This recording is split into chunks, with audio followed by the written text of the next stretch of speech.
পরে আমরা সংবাদ পেলাম যে বলাই নাগোসায় অ্যাক্সিডেন্ট করেছে।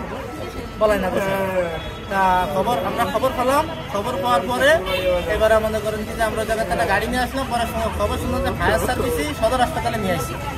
আমরা সদরে এসে দেখি কি যে মারা গেছে।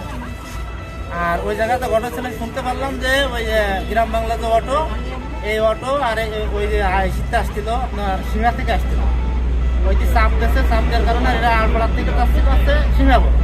চাপ দেওয়ার কারণে ওরা ওই পথে ধাক্কা খাইছে। ধাক্কা খাইয়ে তাই পড়ে গেছে, ছিটকে পড়ে গেছে।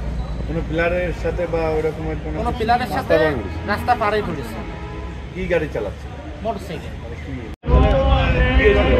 একটু বলেন তো আপনারা যতটুকু যা শুনছেন। আমরা শুনেছি যে লাটা গাড়ি আছে না, গ্রাম বাংলার লাটা গাড়ি, মোটর সাইকেলে অ্যাক্সিডেন্ট হয়েছে। ওরা গেছিল আপনার আড়পাড়ার থেকে বাসার থেকে রওনা করছিল, ঠিক আছে। রওনা করার পথে অ্যাক্সিডেন্ট হয়েছে তালবড়ি বাজার পার হয়ে।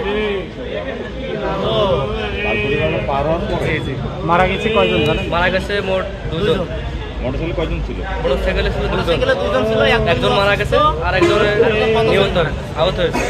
মারা গেছে তার নাম আবু হুরায়রা, গ্রাম পাত্রকাটা। কি করেন উনি ডেকোরেটরের কাজ করেন। তিনি কি আড়পাড়া থেকে আপনার তালবড়ি দিকে যাচ্ছিল? জি জি, সিংড়ার দিকে যাচ্ছিল, সিংড়ার দিকে, বাসার দিকে যাচ্ছিল। এই যে হুরায়া এনার